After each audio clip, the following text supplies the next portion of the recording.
Bonjour, bienvenue dans les lectures de Florence. Je suis aujourd'hui dans un magnifique village de Loire-Atlantique, tout près de Saint-Nazaire et de l'estuaire de la Loire, et j'ai choisi ce lieu extraordinaire pour venir vous lire et vous raconter le livre d'Elif Shafak, Soufi mon amour.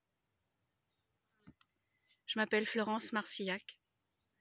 Je suis la créatrice, l'auteur, le monteur, la productrice, la réalisatrice de Guérir en soi le podcast. Et tout comme nous avons besoin parfois de thérapeutes, d'outils, la vie nous met aussi sur le chemin des livres qui nous aident, qui nous font comprendre beaucoup de choses et qui ouvrent nos consciences. Alors, Soufi mon amour, que je remontre, d'Elif Shafak, aux éditions 18, nous raconte l'histoire d'un poète, Rumi. Je lis le synopsis.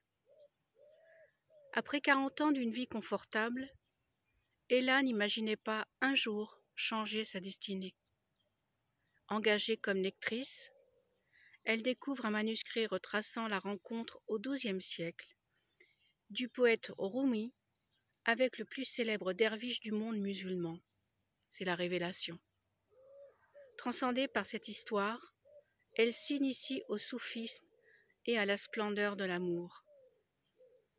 Donc l'histoire, c'est Ella, qui est une femme au foyer,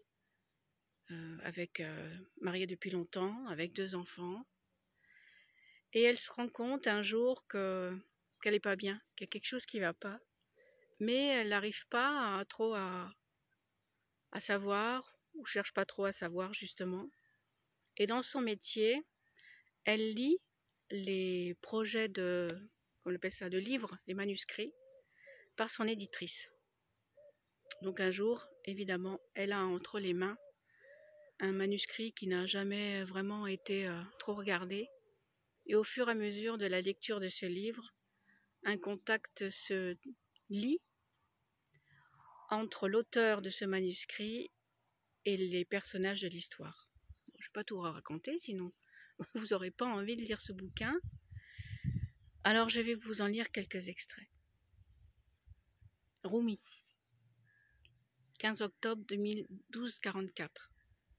Brillante et grasse, la superbe lune ressemblait à une perle suspendue dans le ciel. Je sortis du lit et regardai par la fenêtre le jardin baigné du clair de lune. Voir tant de beauté ne rassura pourtant pas mon cœur affolé et mes mains tremblantes. « Effendi, tu es pâle. As-tu de nouveau fait ce même rêve ?» murmura mon épouse. « Est-ce que je peux t'apporter un verre d'eau ?» Je lui dis de ne pas s'inquiéter et de se rendormir. Elle ne pouvait rien pour moi. Nos rêves font partie de notre destin et ils continuent leur route comme Dieu le veut.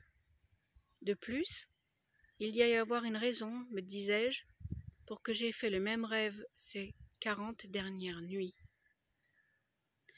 Le début du rêve différait un peu chaque fois, ou peut-être était-il toujours le même, mais je l'abordais chaque soir par une porte différente. Je vais vous lire un autre extrait. Rumi, décembre 1245. Bien décidés à faire la prière du matin ensemble, dans la nature, Cham et moi avons quitté la maison peu après l'aube. Nous avons progressé un moment, conduisant nos chevaux par les prairies et les vallées, traversant les cours d'eau fraîches, jouissant de la brise sur nos visages.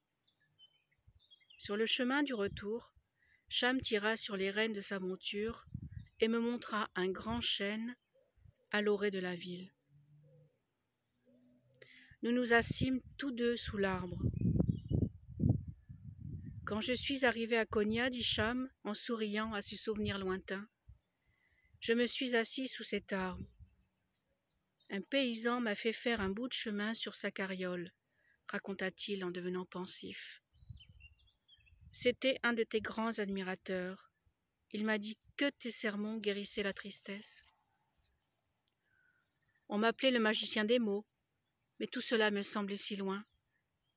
Je ne veux plus prononcer de sermons, j'ai le sentiment d'en avoir terminé.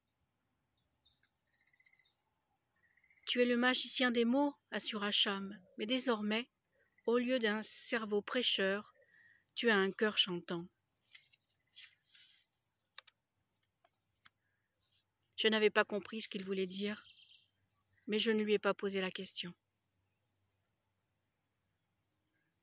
Partout, les gens luttent seuls pour s'accomplir, sans aucun guide pour savoir comment y parvenir, murmura Cham en secouant la tête. Tes mots les aident, et je ferai tout ce qui est en mon pouvoir pour t'aider, toi. Je suis ton serviteur. Autre extrait. Cham finit par ralentir et s'arrêter, sa poitrine se soulevant et retombant à chaque souffle pénible. Le visage blanc, sa voix, soudain profonde, comme si elle venait d'un lieu lointain. L'univers est un seul être, tous, et tout est lié par des cordes invisibles en une conversation silencieuse. La douleur d'un homme nous blessera tous. La joie d'un homme fera sourire tout le monde. Ne fais pas de mal. Pratique la compassion. Ne parle pas dans le dos des gens. Évite même une remarque apparemment innocente. Les mots qui portent et qui sortent de nos bouches ne disparaissent pas. Ils sont éternellement engrangés dans l'espace infini. Et ils nous reviendront en temps voulu, murmura-t-il. Puis il tourna son regard inquisiteur vers moi. Une ombre de désespoir passa dans ses yeux, une vague de tristesse que je n'avais jamais vue avant. Voilà, ce livre magnifique, Soufi, pardonnez-moi de bafouiller, en plus j'ai un avion qui passe au-dessus de ma tête, et vous l'aurez compris, je suis en direct dans ce jardin, mais l'essentiel est de comprendre que tout est amour, qu'au-delà des siècles, au-delà du temps, au-delà de l'espace, tout ce que nous transmettons est amour. L'amour ne s'arrête jamais. Elif Shafak, Soufi mon amour. Et par cette vidéo, je tiens à remercier Claire Cassat, qui m'a conseillé ce livre et qui m'a dit que pour elle, c'était son livre de chevet. Et je comprends, Claire, pourquoi tu l'as toujours auprès de toi, car il est près du cœur et il est précieux.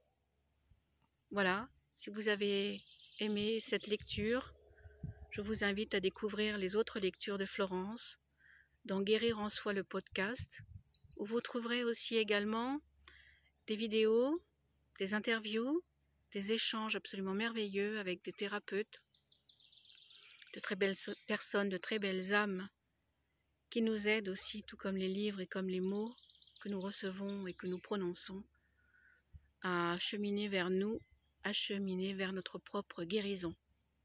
N'hésitez pas à liker, à partager, à mettre des pouces et à très bientôt sur cette chaîne. Merci.